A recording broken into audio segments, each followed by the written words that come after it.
bahay na pala ako. Wala na ako sa barko. Oras na ba? Tanghali na pala. Tara! Report tayo ng opisina. Let's go! Bago nga pala tayo umalis, food trip muna tayo kasi mahal na yung pagkain sa labas. Tara, pakita ko sa inyo yung food trip natin. Ayun o. Pilipinas na Pilipinas yung datingan. Let's go! Food trip!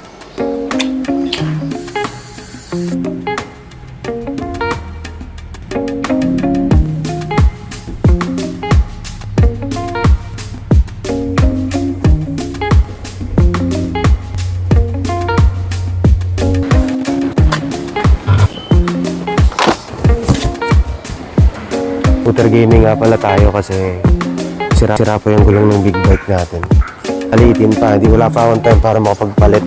Doon tayo magsasakyan kasi wala namang parking sa opisina.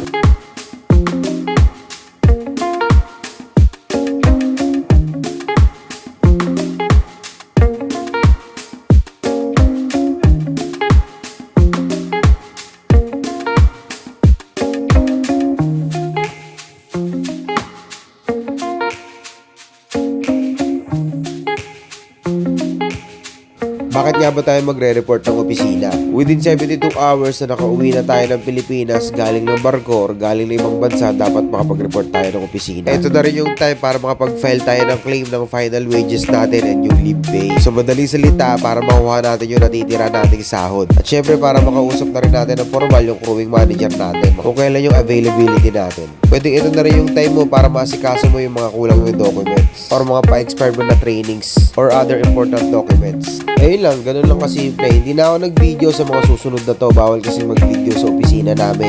Basta pag nagpaalam yung mga asawa at boyfriend nyo na magre-report ng opisina, yun talaga yung mga ginagawa namin, hindi kung ano-anong mga iniisip nyo. Sama ko nga pala si port engineer dito. Pagkatapos naming mag-report, dumiretso kami ng food tripan.